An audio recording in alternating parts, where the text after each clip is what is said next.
Now we shift gears. From here onward, we move into drug-specific learning. We start with one of the most important antibiotic groups, beta-lactams. This includes penicillins, cephalosporins, carbapenems, monobactams. These drugs target the bacterial cell wall, which is an excellent example of selective toxicity. So now we will go deeper into mechanism, classification, resistance, and clinical use.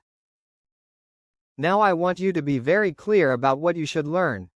After this lecture, you should be able to understand how beta-lactams work, especially PBPs and peptidoglycan cross-linking. Classify beta-lactams properly, not just names, but generations and differences. Understand beta-lactamases, which are the main resistance mechanism. And most importantly, apply this knowledge clinically. Because at this level, memorization is not enough. You should be able to choose the right drug for the right infection.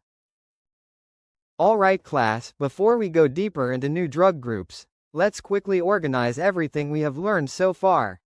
All antibiotics basically target a few key structures in bacteria. First, cell wall synthesis. This includes beta-lactams and glycopeptides, which disrupt peptidoglycan and lead to cell lysis. Second, protein synthesis, where drugs act on the 30S or 50S ribosomal subunits, like aminoglycosides, tetracyclines, and macrolides. Third, nucleic acid synthesis, where drugs like fluoroquinolones inhibit DNA gyrase and rifampicin blocks RNA polymerase. Now two more important targets. Metabolic pathways, especially folic acid synthesis, are inhibited by sulfonamides and trimethoprim. These are antimetabolites. And finally, cell membrane disruption, which is very important for today's lecture. Drugs like polymyxins and daptomycin directly damage the membrane, causing leakage and cell death. So keep this big picture in mind. 5 major targets: cell wall, protein, nucleic acid, metabolism, and membrane, and every antibiotic we study will fit into one of these.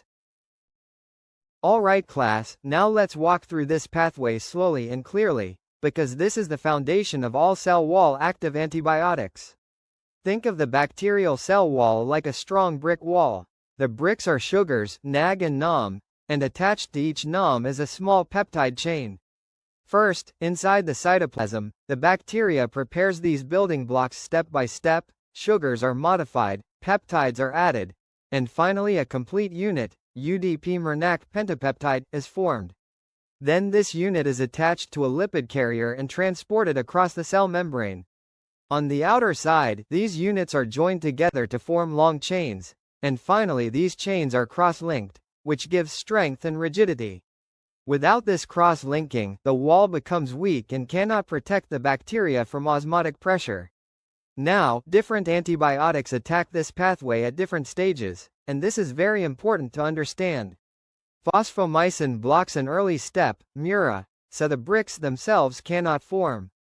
D-cycloserine blocks formation of diala and diala-diala, so proper linking units are not available. Bacitracin blocks the lipid carrier, so building material cannot move outside the cell. Then comes the most important step, final cross-linking.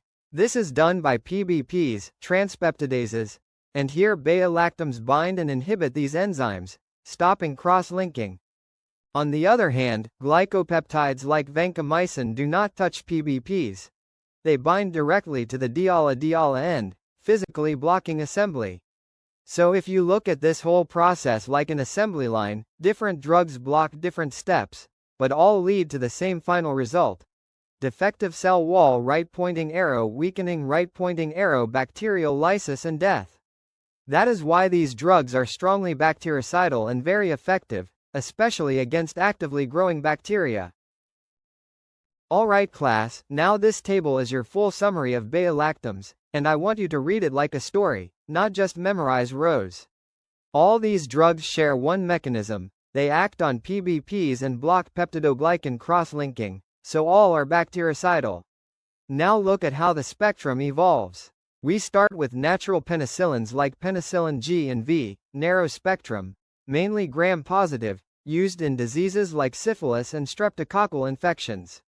Then we move to aminopenicillins, ampicillin, amoxicillin, which expand coverage to some gram-negatives, so useful in RTIs and UTIs. After that, penicillinase-resistant drugs like oxacillin and nafcillin are designed specifically for MSSA, not MRSA. Now further expansion happens with anti-pseudomonal penicillins like piperacillin-tazobactam. These are used in sepsis and hospital infections. Then come cephalosporins, where you must remember the trend. As generations increase, gram-negative coverage increases. First generation for surgical prophylaxis, second for CAP, third for meningitis, good CSF penetration, fourth for hospital-acquired infections, and fifth, ceftaroline, uniquely covers MRSA. At the top, we have carbapenems, the broadest drugs used in severe MDR infections, and finally monobactam, aztreonam, which is mainly for gram-negative infections and useful in penicillin allergy. So the key flow is narrow right-pointing arrow, broader right-pointing arrow, very broad right-pointing arrow, last resort, and clinically you should always try to move in the opposite direction. Start broad only if needed, then de-escalate. Now let us start with penicillins. Natural penicillins are fermentation products of Penicillium chrysogenum.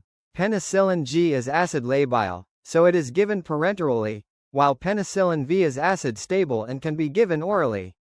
These are narrow spectrum but still very valuable drugs. They remain excellent for streptococci, Treponema pallidum, and some classic gram-positive infections like gas gangrene. Then we have the antistaphylococcal penicillins, such as oxacillin, nafcillin, flucloxacillin, and dicloxacillin. These were designed with bulky side chains to resist staphylococcal penicillinases. Their main role is MSSA, not MRSA. And that distinction is extremely important. Your slide also reminds us about methicillin. It is no longer used clinically because of toxicity, but historically it gave us the term MRSA. The key limitation here is that natural penicillins are easily hydrolyzed by simple beta-lactamases, and MRSA resists this whole group because of MECA, which encodes PBP2a, an altered target with very low affinity for beta-lactams. So when teaching this part, always contrast MSSA and MRSA clearly. Now we broaden the spectrum. Aminopenicillins, mainly ampicillin and amoxicillin, have wider activity than natural penicillins. They are useful against organisms like Enterococcus faecalis, Listeria monocytogenes, Proteus mirabilis, and non-beta-lactamase producing H. influenzae. But they are still susceptible to penicillinases, so in many situations they are paired with inhibitors. That is why combinations like amoxicillin clavulanate and ampicillin-sulbactam are so important. They extend coverage to MSSA, some anaerobes, and additional gram-negatives. Then come the anti-pseudomonal penicillins, such as piperacillin and ticarcillin. These are designed for more difficult hospital pathogens like Pseudomonas aeruginosa, Enterobacter, Klebsiella, and Serratia. Clinically, piperacillin-tazobactam is a very important empiric drug in severe nosocomial infections and intra-abdominal sepsis. Also note the concept of beta-lactamase inhibitors here. Clavulanate, sulbactam, and tazobactam have little activity alone, but they act as so-called suicide inhibitors, irreversibly binding many serine beta-lactamases and protecting the partner penicillin. Now to cephalosporins, which students often learn as generations. But don't memorize them blindly, understand the trend. First-generation drugs, like cefazolin and cephalexin, are strong for gram-positive organisms, especially MSSA and streptococci, but weak for gram-negatives. Cefazolin is very important for surgical prophylaxis. Second-generation drugs, such as cefuroxime and cefaclor, improve gram-negative coverage, and cefoxitin also adds anaerobic activity. Third-generation cephalosporins, like ceftriaxone and cefotaxime, expand gram-negative coverage and can cross the BBB, which is why ceftriaxone is so important in meningitis. Ceftazidime is notable because it covers Pseudomonas.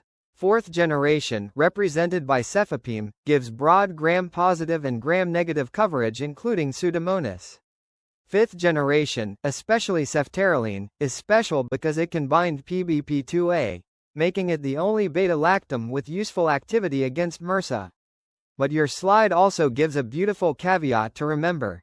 Lame, no activity against Listeria, atypicals, MRSA except 5th generation, and enterococci. Also remember that cephalosporins are vulnerable to ESBLs and can be hydrolyzed by carbapenems in some settings. Now we reach the heavy hitters. Carbapenems are the broadest spectrum beta-lactams. Examples include imipenem, meropenem, doropenem, and ertapenem. They are stable against many beta-lactamases, including many ESBLs, which is why they are often reserved for multi-drug resistant infections. They cover gram-positives, gram-negatives, and anaerobes. But there is an important exception from your slide.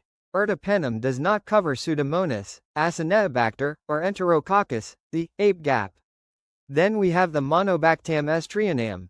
This one is structurally unique because it has only a single beta-lactam ring. Its activity is limited to gram-negative aerobes, including Enterobacterales and Pseudomonas. It has no useful gram-positive or anaerobic activity. Clinically, estrionam has a very important pearl. It is usually considered safe in penicillin allergy, because cross-reactivity is minimal, although rare cross-reactivity may occur with ceftazidime due to a shared side chain. So in this part of the class, students should see contrast. Carbapenems are broad and powerful, estrionam is narrow but strategically useful. Now we discuss how we protect beta-lactams from enzymatic destruction. Classical inhibitors include clavulanate, tazobactam, and sulbactam. These are beta-lactam-based molecules that act as suicide inhibitors against many serine beta-lactamases, especially class A enzymes.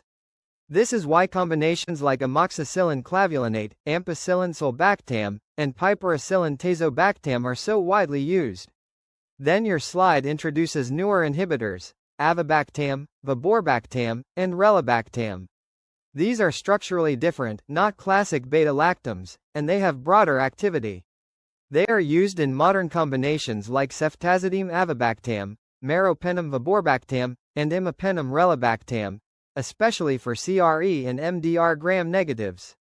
But there is a critical limitation, and this is an exam favorite. None of these inhibitors cover metallo-beta-lactamases, the class B enzymes such as NDM, VIM, and IMP, which use zinc at the active site.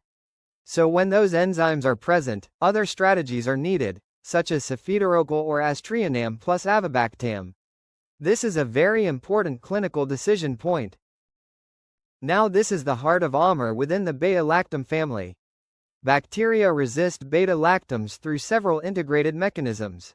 First is beta-lactamase production. These enzymes hydrolyze the beta-lactam ring. Your slide lists simple penicillinases like BLATAM1 and BLASHAV1, then ESBLs like bLactxM15, and then carbapenems such as KPC, OXA48, NDM, and VIM. Second is target site modification. If the PBP changes, the drug cannot bind effectively. The classic example is MRSA, where MECA encodes PBP2a. Other examples include mosaic PBP genes in S. pneumoniae and low-affinity PBP5 in enterococci. Third is reduced permeability, especially in gram-negatives. Loss or mutation of porins reduces antibiotic entry. Your slide highlights this in organisms like Pseudomonas aeruginosa, Acinetobacter baumannii, and Klebsiella pneumoniae with OMPK 35/36 loss. Fourth is active efflux, where pumps such as MEX-ABOPRM or ACR-AB tolk push the drug out. And in real clinical isolates, these mechanisms often combine. So resistance is not always one mechanism only. It is often a layered defense system. Alright class, now that we understand how beta-lactams inhibit PBPs and disrupt cell wall synthesis, let's quickly connect this to real clinical use. These drugs are the backbone of therapy for many infections. For pneumonia, we commonly use ceftriaxone, with azithromycin for atypicals, while in hospital settings we move to broader drugs like piperacillin tazobactam or cefepime. In sepsis, we start broad with carbapenems or cefepime and then de-escalate. For meningitis, ceftriaxone or cefotaxime are preferred because they penetrate CSF well. For skin infections, simpler cephalosporins cover MSSA, while ceftaroline is used if MRSA is suspected. In intra-abdominal infections, we choose drugs with anaerobic coverage like piperacillin-tazobactam. So always think, organism plus site of infection equals drug choice. Now briefly about safety. The most common issue is allergy, ranging from rash to anaphylaxis. At higher doses or in renal failure, some drugs can cause neurotoxicity, especially imipenem. Ceftriaxone has a unique issue of biliary sludging, and penicillins can rarely cause interstitial nephritis. Most importantly, broad-spectrum use can disturb gut flora and lead to C. difficile infection.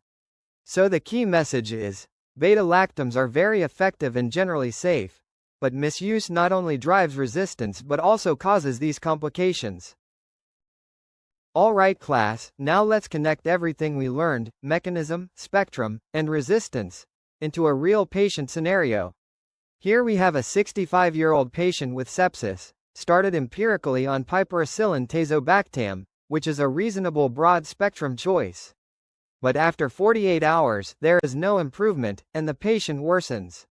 Blood culture identifies E. coli, and importantly, it is an ESBL producer, CTXM type. Now look at the susceptibility. Even if pip-tazo may sometimes appear sensitive in vitro, clinically it fails in serious infections like bacteremia. This is what we call the inoculum effect. Higher bacterial load reduces effectiveness. So what is the correct decision? Immediate escalation to a carbapenem, such as meropenem. That is exactly what was done, and the patient improved within 24 hours.